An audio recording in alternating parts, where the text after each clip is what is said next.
Hello, good evening दोस्तों।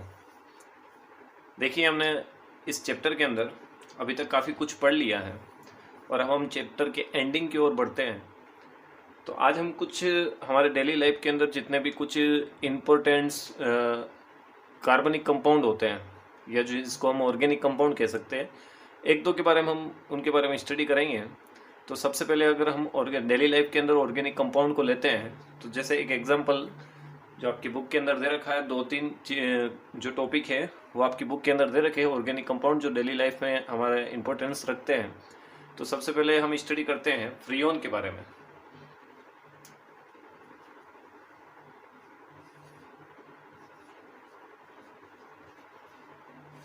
Freon, देखिए Freon होता क्या है और फ्रियोन बनता कैसे है। तो सबसे पहली बात तो ये कि चैप्टर चूंकि कार्बन का है इसलिए बनेगा तो ये कार्बन से, ठीक है। तो आप देखिए कि हमारे पास जो एल्केन होती है, अब एल्केन कितनी भी हो सकती है, जैसे मैं यहाँ पे एग्जांपल ले रहा हूँ CH4। एल्केन मान लीजिए आप कैसे भी हो सकती है, यानी 2 कार्बन 3 कार्बन और ऐसे करके 10 कार्बन 15 कार्बन तक एल्केन हो सकती है। तो उसमें से मैं एक एग्जांपल ले रहा हूँ CH4। अगर मैं इस CH को ऐसे लिख दूँ, ये C की वैलेंसी कितनी सेटिस्फाई हो रही है, 4, यानी कार्बन से कितने हाइड्रोजन जुड़े हुए हैं, 4 का हाइड्रोजन। अगर मैं इसकी जगह, यानी अपने पास तो अभी एक कार्बन है, लेकिन अगर ऐसे और बहुत सारे कार्बन होंगे, तो यदि मैं हाइड्रोजन की तरह इससे वैलेंसी को सेटिस्फाई कर रहा हूँ, लेकिन मैं अगर यदि हाइड्रोजन के साथ क्लोरो और फ्लोरो यानी क्लोरीन और फ्लोरीन अगर यदि ये ऐड कर दूं, तो ये जो हमारा जिस तरह से ये फॉर्मूला बनेगा, जैसे मान लीजिए 4 कार्बन है, तो इस 4 कार्बन की जगह मैंने मान लीजिए चारों ये जोड़ दिया क्लोरीन। तो ये जो मेरा एलिमेंट बना, ये जो कंपाउंड बना, इस कंपाउंड को हम क्या कहते हैं, फ्रियोन। इसी तरह F भी हम इसके साथ ऐड कर सकते हैं, या जैसे ये हमारे पास 4 हाइड्रोजन है तो हम 2 क्लोरीन और 2 फ्लोरो जो है वो ऐड कर सकते हैं, इस तरह से CF2Cl2। तो ये जो हमारे पास स्ट्रक्चर बनती है, ये स्ट्रक्चर जो है इसी को हम क्या कहते हैं, फ्रियोन कहते हैं, ठीक है। तो अब हम इसके स्ट्रक्चर के बारे में, इसका फॉर्मेशन कैसे होता है, ये तो मैंने आपको एक एग्जांपल ही आपको बता दिया। अब आप देखिए कि क्लोरो और फ्लोरो क्यों लेते हैं हम, ठीक है। तो आप ये चीज़ देखना कि क्लोरीन और फ्लोरीन ही क्यों लेते हैं, क्योंकि एक्चुअली ये जो हमारे पास जो हमारे पास वर्ग होता है पीरियोडिक टेबल के अंदर, तो ये इस तरह से होता है, क्लोरीन, फ्लोरीन और इसके अंदर ब्रोमीन, आयोडीन, ये सारी चीज़ें इसके एक ही वर्ग के अंदर आती है। और इनकी जो वैलेंसी होती है, इनको भी आउटर मोस्ट सेल के अंदर 1 इलेक्ट्रॉन चाहिए होता है, 1 इलेक्ट्रॉन इनको चाहिए होता है, और हाइड्रोजन को भी 1 इलेक्ट्रॉन चाहिए। तो हम हाइड्रोजन की जगह ये क्लोरीन और फ्लोरो और आयोडो, ब्रोमो ये वगैरह भी जोड़ सकते हैं, क्योंकि इनकी वैलेंसी के लिए भी 1 इलेक्ट्रॉन ही चाहिए होता है। और ये क्या करता है कि फिर हाइड्रोजन की जगह ऐड हो सकता है, क्योंकि हाइड्रोजन को भी 1 इलेक्ट्रॉन चाहिए और इन सब को भी 1 इलेक्ट्रॉन चाहिए, इसलिए हम ये दोनों चीज़ें यहाँ पे ले सकते हैं और इसको सब्स्टिट्यूट कर सकते हैं, ठीक है। तो अब हम फ्रियोन की फॉर्मेशन के बारे में देखते हैं कि फ्रियोन कैसे बनता है। तो सबसे पहले आप देखिए कि हमारे पास कोई भी कार्बन एटम है, उस कार्बन एटम के साथ यदि हमारे साथ क्लोरीन या फ्लोरीन नाम के कोई भी एलिमेंट अगर यदि ऐड हो जाते हैं और फिर किसी कंपाउंड का फॉर्मेशन करते हैं, तो इस प्रोसेस को जो हमारे पास ये जो एलिमेंट यानी ये जो प्रोडक्ट बनता है, इसी को हम क्या कहते हैं, फ्रियोन कहते हैं। अब आप देखिए कि लेबोरेटरी के अंदर या हम नॉर्मली जो प्रैक्टिस करके और इसका फॉर्मेशन कैसे कर सकते हैं, तो एक एग्जांपल आपकी बुक के अंदर दे रखा है। जैसे मान लीजिए ये मेथेन है, इस मेथेन के साथ ये ऐड हो गया, तो हमारे पास एलिमेंट कौन सा मिलेगा, ये CCl4। तो ये इसको हम क्या कहेंगे कि ये जो CCl4 है, अब ये है क्या, देखिए ये कार्बन है, तो सबसे पहले तो अपन लिख देंगे कार्बन, फिर ये 4 है तो tetra chloride, carbon tetra chloride, ठीक है। इस कार्बन टेट्रा क्लोराइड की रिएक्शन यदि हम हाइड्रोजन फ्लोराइड के साथ करवाएंगे, देखिए लैब में इसका फॉर्मेशन कैसे होता है वो प्रोसेस बता रहा हूं मैं आपको। तो जब कार्बन टेट्रा क्लोराइड की रिएक्शन यदि हम हाइड्रोजन फ्लोराइड से करवाएंगे, तो इसकी रिएक्शन मान लीजिए हमने किससे करवा दी, हाइड्रोजन फ्लोराइड से करवा दी। और कैसे करवाई, तो एंटीमनी पेंटाक्लोराइड की उपस्थिति में। ये हमारे पास एक कैटालिस्ट की तरह वर्क करता है, जो इस रिएक्शन को हेल्ड करवाता है, यानी कार्बन के टेट्राक्लोराइड और हाइड्रोजन जो फ्लोराइड है हमारे पास, उसको यदि हम कैटालिस्ट एंटीमनी पेंटाक्लोराइड, इसका नाम एसबी को हम एंटीमनी कहते हैं, पेंटा ये है और ये क्लोराइड, तो एंटीमनी पेंटाक्लोराइड की प्रेजेंस में, यदि कैटालिस्ट की प्रेजेंस में यदि हम कार्बन टेट्राक्लोराइड और हाइड्रोजन फ्लोराइड की रिएक्शन करवाते हैं तो हमारे पास देखिए प्रोडक्ट क्या बनेगा। तो सबसे पहले कार्बन की स्ट्रक्चर इस वाले को लेते हैं, ये बन गई। फिर हाइड्रोजन और फ्लोराइड है, तो ये हाइड्रोजन और फ्लोराइड, ठीक है। ये एक Cl जो है वो इसके साथ ऐड हो जाता है और उस जगह ये क्या चला जाएगा हमारे पास F। तो देखिए इसके जो हमारा प्रोडक्ट बनेगा, तो देखिए CCl3 हो गया, CCl3, और ये F इसकी जगह ऐड हो जाएगा और हमारे पास क्या रिलीज हो जाता है, सॉल्ट हमारे पास रिलीज हो जाता है, ये जो हमारे पास एसिड है, हाइड्रोक्लोरिक एसिड जो HCl है, ये अलग हो जाता है, ठीक है। तो ये हमारे पास रिएक्शन हो गई, ये हो गया। अब आप देखिए इसको हम क्या कह सकते हैं, तो कार्बन है तो कार्बन लिख सकते हैं पहले, कोई दिक्कत वाली बात नहीं है। लेकिन आपकी बुक के अंदर इसका जो नोमेनक्लेचर है वो इस तरह से दे रखा है कि ये हमारे पास क्या है, ट्राई क्लोरो, और ये कितना है, फ्लोरीन एक ही है, इसलिए ट्राई क्लोरो मोनोफ्लोरो, और ये हमारे पास क्या है, था तो ये मेथेन की स्ट्रक्चर, तो इसको हम मेथेन कह देंगे। यानी हमारे इसकी नोमेनक्लेचर क्या होगा, ट्राई क्लोरो मोनोफ्लोरो और मेथेन। और अब इसको फॉर्मूले के अंदर अपन कह सकते हैं, यानी ये अपने पास क्या बन गया, फ्रीओन बन गया, और इसको नाम दिया हुआ है फ्रीओन 11। अब ये कैसे नाम दिया हुआ है तो इसके बारे में हम स्टडी करेंगे कि फ्रीओन का नोमेनक्लेचर कैसे करते हैं। तो देखिए यहाँ तक हमारा ये प्रोसेस कंप्लीट कि हम फ्रीओन का फॉर्मेशन कैसे कर सकते हैं। तो कार्बन टेट्राक्लोराइड के साथ हाइड्रोजन फ्लोराइड को ऐड करेंगे और इनके बीच में रिएक्शन करवाएंगे। यदि हमारे पास जो कैटालिस्ट है एंटीमनी पेंटाक्लोराइड की प्रेजेंस में हम इसके बीच में रिएक्शन करवाएंगे तो हमारे पास जो प्रोडक्ट बन के आएगा वो ट्राइक्लोरो मोनोफ्लोरो मेथेन बन के आएगा, और साथ में हमारे पास HCl जो हाइड्रोक्लोरिक एसिड है वो हमारे पास रिलीज हो जाएगा, और इसी को हम फ्रीओन 11 कहते हैं। अब ये नोमेनक्लेचर कैसे करते हैं तो उसका एक फॉर्मूला जो है वो दे रखा है, उसके बारे में हम स्टडी करते हैं कि इसका नोमेनक्लेचर हम कैसे करेंगे, फ्रीओन का नोमेनक्लेचर। तो देखिए फ्रीओन का नोमेनक्लेचर करने का जो फॉर्मूला है, फ्रीओन बनती किससे है तो आपने फॉर्मूले में देख लिया होगा। फ्रीओन जो होते हैं वो कार्बन, फ्लोरीन, क्लोरीन, और चूंकि ये हाइड्रोकार्बन है क्योंकि इसके अंदर मेथेन से और जो हमारे पास हाइड्रोकार्बन होता है इन्हीं के फॉर्मेशन से ये हमारे पास बनता है, इसलिए हम यहाँ पे ले सकते हैं कि फ्रीओन जो होती है वो कार्बन, हाइड्रोजन, क्लोरीन और फ्लोरीन इन सब से मिलकर बनती है, ठीक है। अब इसका जो फॉर्मूला है यानी फ्रीओन होती है उस फ्रीओन का नोमेनक्लेचर करने का फॉर्मूला क्या है तो वो जो फॉर्मूला है वो है XYZ।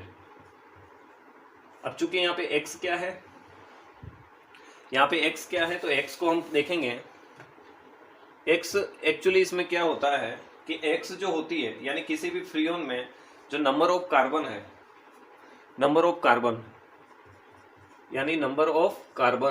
उसमें से आप क्या कर दो, 1 माइनस कर दो, तो ये होती है आपकी X की वैल्यू। Y की वैल्यू क्या होती है कि नंबर ऑफ जो हाइड्रोजन है उसमें आप 1 ऐड कर दो, 1 ऐड कर दोगे तो ये Y की वैल्यू आ जाएगी। और Z क्या होता है हमारे पास, Z एक्चुअली होता है हमारे पास जो फ्रीओन जो मोलिकुलर्स होता है उसके अंदर फ्लोरीन की नंबर कितना होता है, यानी नंबर ऑफ फ्लोरीन, और इसमें ना तो कोई अपने को बाहर निकालना है ना ही कोई ऐड करना है, तो नंबर ऑफ फ्लोरीन। इस तरह से हम इसका नोमेनक्लेचर कर सकते हैं, फॉर्मूला ये रहे। अब आप देखिए कि किस तरह से हम इसको, ये हमारे पास मोलिकुलर फॉर्मूला हो गया, ये X की वैल्यू, ये Y की वैल्यू और ये Z की वैल्यू, और इस तरह से हमारे सामने है फ्रीओन जो नोमेनक्लेचर होगा फ्रीओन का वो किस टाइप से होगा वो देखिए आप, फ्रीओन कैसे बनेगी। तो आप देखिए मोलिकुलर जो फॉर्मूला है आपकी बुक के अंदर एग्जांपल दे रखा है, यानी फर्स्ट ऑफ ऑल तो हमने जो एक एग्जांपल लिया था यानी CFCl, अब 3 आएगा, क्यों आएगा 3, क्योंकि एक इसके साथ क्या हो गया, फ्लोरो ऐड हो गया, तो इसकी कार्बन की 4 वैलेंसी कंप्लीट हो गई। अब नेक्स्ट देखिए आप कि X क्या था, नंबर ऑफ कार्बन -1, तो नंबर ऑफ कार्बन कितना है,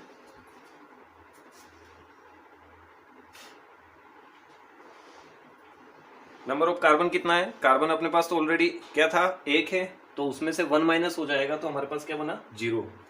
नेक्स्ट नंबर ऑफ हाइड्रोजन, तो हाइड्रोजन क्या है, हाइड्रोजन तो ऑलरेडी इसमें कुछ है नहीं, और फिर उसमें 1 ऐड करना है, तो हाइड्रोजन की वैल्यू क्या हो जाएगी, 1। फिर उसके बाद नंबर ऑफ जेड, जेड क्या होता है, नंबर ऑफ फ्लोरीन, इसमें ऑलरेडी हमारे पास क्या है, फ्लोरीन है, तो है कितना है, 1, तो ये 1 हो गया।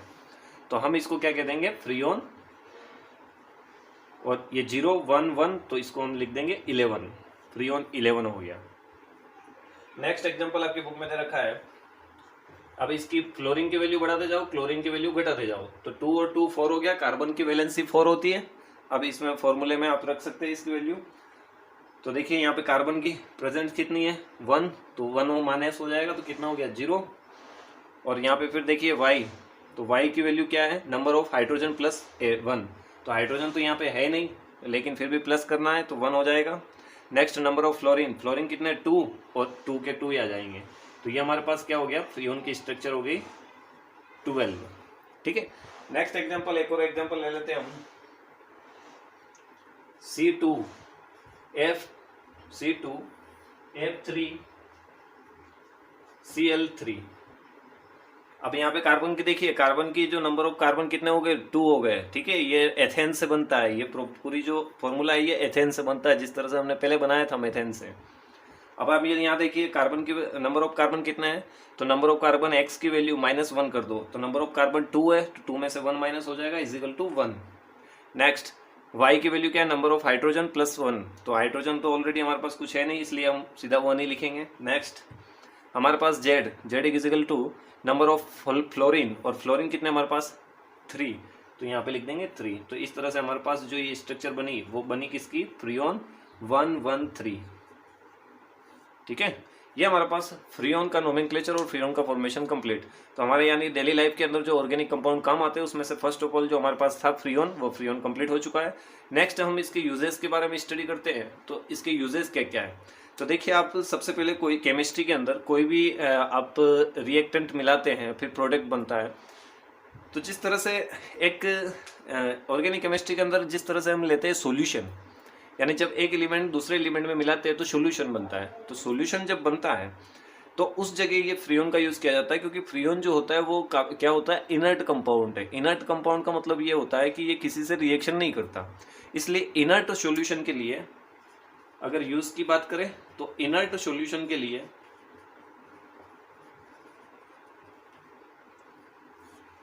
फ्रीऑन का यूज़ किया जाता है। नेक्स्ट, जब आपने देखा होगा रेफ्रिजरेटर वगैरह एसी वगैरह होती है हमारे पास, तो उसमें कूलेंट के यूज़ में इसका उपयोग किया जाता है। यानी एक फ्रीऑन एक टाइप से क्लोरोफ्लोरोकार्बन होती है, जिसको फ्रीऑन का एक नाम और है क्लोरोफ्लोरोकार्बन। ठीक है, और इसी की वजह से क्या होता है, आपने देखा होगा जो हमारे पास ओजोन जो लेयर है उसके अंदर जो होल होता है, वो होल इसी की वजह से हो रहा है। एक्चुअली होल आप जब फिजिकल उसको विजुलाइज करेंगे तो उसको हम कहते जरूर है कि ओजोन लेयर के अंदर होल हो रहा है, लेकिन एक्चुअली होल नहीं होता है। उसकी जो लेयर होती है, उस लेयर की जो मोटाई है, जिसको हम ब्रेथ कह सकते हैं, उसकी जो मोटाई, उसकी जो चौड़ाई है, वो कम हो रही है। ठीक है, तो उसमें कोई होल नहीं होता है। ओजोन आप चाहे ओजोन पे जाके देख सकते हैं, उसमें कोई होल वगैरह नहीं होता है, उसकी लेयर जो है वो पतली होती जा रही है, तो वो इसी वजह से होती जा रही है, क्लोरोफ्लोरोकार्बन की वजह से, इसी फ्रीऑन गैस की वजह से। तो ये जो हमारे पास रेफ्रिजरेटर एसी वगैरह जो होती है, इसमें जो ठंडा रखने के लिए जो गैस यूज़ की जाती है वो फ्रीऑन की जाती है, तो इसीलिए यहाँ पे इसका एक यूज़ क्या हो गया, ये कूलेंट के रूप में। नेक्स्ट हम स्टडी करते हैं अदर जो एलिमेंट जो हमारे पास इंपॉर्टेंस है, जो हमारे डेली लाइफ के अंदर इंपॉर्टेंट रखते हैं, उनके बारे में स्टडी करते हैं। तो देखिए CNG और LPG, तो CNG काफ़ी अच्छा एग्जाम्पल है और हमारे डेली लाइफ से जुड़ा हुआ है, क्योंकि इससे जो पोल्यूशन होता है वो काफ़ी कम होता है। और अभी जो हमारे पास ये गैस होती है CNG, सबसे पहले इसकी फुल फॉर्म क्या होती है बताइए, इसकी फुल फॉर्म क्या होती है CNG की। अच्छा, ये बनती कैसे है, अच्छा हम इसको घर में बना सकते हैं। अच्छा, घर में बनाएंगे तो कैसे बनाएंगे, तो यदि इंडस्ट्री के यूज़ के लिए बनाएंगे तो कैसे बनाएंगे। तो देखिए, हम नेक्स्ट जो हमारा टॉपिक है वो है CNG, तो CNG के बारे में स्टडी करते हैं। CNG क्या होती है, तो CNG की फुल फॉर्म होती है compressed natural gas. Compressed natural gas, यानी इसको नेचुरल गैसेस को जब कंप्रेस्ड किया जाता है, देखिए मिल गया हमको CNG गैस। CNG गैस कैसे मिलती है, जब नेचुरल गैसों को कंप्रेस्ड किया जाता है तो नेचुरल गैस बनती है हमारे पास। ये जो नेचुरल गैस जो हम अर्थ में से निकाल रहे होल करके, तो वहाँ से जो नेचुरल गैस होती है वो जो गैस को कंप्रेस्ड किया जाता है, कंप्रेस्ड का मतलब क्या होता है, हाई टेम्परेचर और हाई प्रेशर। जब इसको कंप्रेस्ड करके भरा जाता है तो ये हमारे पास क्या हो गई, नेचुरल गैसेस हो गई। ठीक है, तो सीएनजी इसी को हम कहते हैं सीएनजी यानी संपीड़ित प्राकृतिक गैस, कंप्रेस्ड नेचुरल गैस। अब ये देखिए, ये सीएनजी जो होती है वो काफ़ी ज़्यादा, सीएनजी के अंदर क्या एलिमेंट्स होते हैं, तो सीएनजी जो गैस होती है उसके अंदर मेन जो गैस होती है वो होती है मेथेन। और मेथेन आप सबने देखा है कहाँ मिलती है, कीचड़ वगैरह गंदगी वगैरह में मिलती है, डस्ट वगैरह में से। नेक्स्ट, और इसके साथ कुछ और हाइड्रोकार्बन्स होते हैं, लेकिन अगर पूछा जाए मेथेन ब्यूटेन वगैरह होती है इसके अंदर गैसें, लेकिन अगर आपको पूछा जाए तो मेथेन और हाइड्रोकार्बन अन्य जो गैसें होती है इसके साथ जुड़ी हुई रहती है। तो अगर सीएनजी का मेन कंपोनेंट गैस पूछी जाए तो कौन सी गैस है, मेथेन गैस है। अब एक्चुअली हमें मिलती कैसे है, तो वो देखिए, जब हमारे पास अर्थ होती है उस अर्थ के अंदर, मैंने आपको लास्ट ईयर क्लास के अंदर पढ़ाया था, जो अर्थ होती है उस अर्थ में क्या होता है कि सबसे पहले ऊपर गैसें होती है, फिर लिक्विड होता है, फिर लास्ट में हमारे पास क्या होता है, सॉलिड कंपाउंड होते हैं। तो यहाँ पे हमारे पास क्या है, गैसें है, और फिर बीच में हमारे पास लिक्विड कंपाउंड, लास्ट में हमारे पास क्या होते हैं, सॉलिड कंपाउंड होते हैं, जहाँ से अपने को हीरा वगैरह ये सारी चीज़ें मिलती है, ग्रेफाइट वगैरह ये। तो गैसें जो होती है, जब यहाँ पे अर्थ में होल किया जाता है, जब अर्थ से इसका डिस्टिलाइजेशन किया जाता है, प्यूरिफिकेशन, तो यहाँ से हमारे पास जो नेचुरल गैसें होती है, यानी ये हमारे पास मान लीजिए आप पेट्रोलियम कंपाउंड है, और यहाँ जो पेट्रोलियम कंपाउंड है, पेट्रोलियम कंपाउंड, इससे ऊपर हमारे पास नेचुरल गैसें होती है। तो इन नेचुरल गैसें जब पेट्रोलियम कंपाउंड को निकाला जाता है, प्यूरिफिकेशन किया जाता है, या इनका जो फ्रैक्शनल डिस्टिलाइजेशन किया जाता है, लास्ट ईयर अपन ने पढ़ा था 9th के अंदर, तो इसके साथ साथ नेचुरल गैसें भी निकलती है। और ये जो नेचुरल गैसें हैं, यदि इन नेचुरल गैसों को हम क्या कर दिया जाए, यानी किसी सिलेंडर के अंदर भर दिया जाए, सिलेंडर के अंदर भर दिया जाए, और कैसे भरेंगे, तो हाई प्रेशर देना पड़ेगा और हाई टेम्परेचर देना पड़ेगा। तो हाई टेम्परेचर और हाई प्रेशर के द्वारा इसको कंप्रेस्ड करके इसके अंदर भर दिया जाए तो हमें सीएनजी गैस मिलती है, यानी संपीड़ित प्राकृतिक गैस, कंप्रेस्ड नेचुरल गैस मिलती है। नेचुरल गैस को क्या कर दिया, कंप्रेस्ड कर दिया। एक और जो अब डेली रूटीन के अंदर हम गाँव में वगैरह देखा होगा आपने, जो गोबर गैस वाला जो सिस्टम होता है, गोबर प्लांट, गोबर गैस, उसकी सहायता से भी हम सीएनजी गैस बना सकते हैं। एक्चुअली सीएनजी क्या होता है कि सीएनजी में नंबर ऑफ कार्बन कम होते हैं, सीएनजी जो गैस होती है, क्योंकि जितना अपन नीचे चलते रहेंगे, जितना अपन अर्थ के अंदर नीचे चलते रहेंगे, अर्थ की रेडियस तक, अर्थ के सेंटर तक, उतने जितना नीचे जाएंगे उतने नंबर ऑफ कार्बन बढ़ते जाएंगे।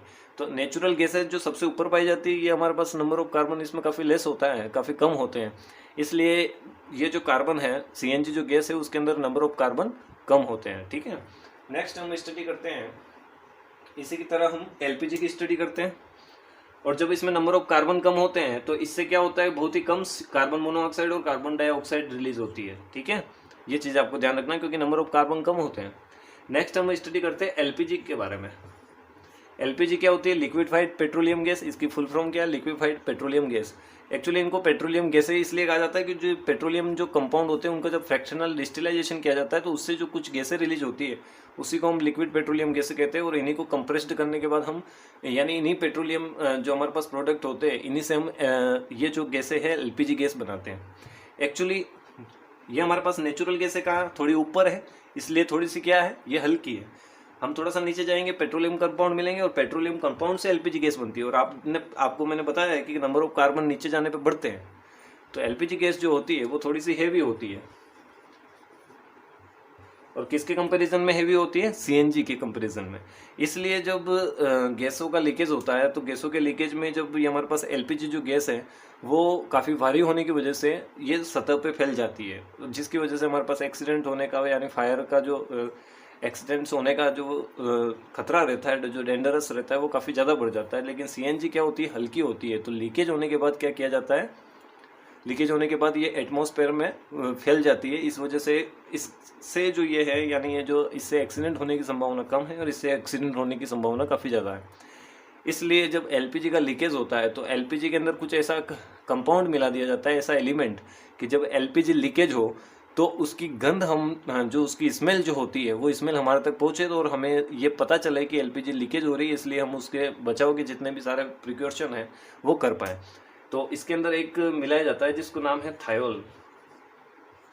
थायोल एक कंपाउंड होता है जिसको मर्केप्टन थायोल भी कहते हैं, ऐसे जिसका फॉर्मूला होता है। और ये इस मरकेप्टन थायोल को इसके अंदर मिलाया जाता है, ठीक है, जिससे हम जो एलपीजी होती है वो उससे जब लीकेज होती है तब उससे हमें पता चल जाता है कि एलपीजी गैस लीकेज हो रही है। तो नेक्स्ट अगर हम स्टडी करते हैं, अब सीएनजी, जो सीएनजी गैस है उसके यूज क्या क्या है, सीएनजी गैस के यूज क्या क्या है। तो सीएनजी गैस के यूजेस दे रखे हैं, सीएनजी ले लो एलपीजी ले लो, एक ही बात है। तो सीएनजी के यूज होते हैं, सबसे मेनली जो यूज होता है वो फ्यूल होता है, ठीक है। और फ्यूल भी कौन से, जो हमारे ट्रैफिक के अंदर जो चलते हैं उनके अंदर जो फ्यूल के रूप में यूज किया जाता है वो हमारे पास सीएनजी होता है, ठीक है। नेक्स्ट यदि हम स्टडी करते हैं, अब कोई ये पूछ ले हमसे कि भैया एरोप्लेन के अंदर सीएनजी गैस भरी जाती है, तो एक्चुअली नहीं भरी जाती है। क्यों नहीं भरी जाती? क्योंकि एरोप्लेन जो होता है वो काफ़ी हैवी होता है, उसके अंदर काफ़ी लोड होता है, तो उसके इंजन को चलाने के लिए सीएनजी और एलपीजी काम नहीं आती है। उसके अंदर जो भरी जाती है गैस वो लिक्विड हाइड्रोजन गैस भरी जाती है। लिक्विड हाइड्रोजन गैस एरोप्लेन के अंदर भरी जाती है, जिसकी वजह से इसमें क्या होता है कि काफ़ी ज़्यादा, ये अपन कह सकते हैं इसके अंदर जलने की क्षमता काफ़ी ज़्यादा होती है, एनर्जी काफ़ी ज़्यादा रिलीज करती है, इसलिए एरोप्लेन का लोड ये ले लेती है। उसके अंदर कोई ये सीएनजी और ये वगैरह गैसें यूज़ नहीं की जाती है, ठीक है। तो नेक्स्ट ये जो हमारा टॉपिक है इस चैप्टर का, यानी हमारे डेली लाइफ के अंदर जो ऑर्गेनिक कंपाउंड कौन कौन से इंपॉर्टेंस रखते हैं उसके बारे में हमने स्टडी कर दी है। अब नेक्स्ट जो टॉपिक है हमारे पास और सबसे लास्ट टॉपिक इस चैप्टर का वो है पॉलीमर। तो आइए हम स्टडी करते हैं नेक्स्ट टॉपिक जो हमारा है पॉलीमर के बारे में।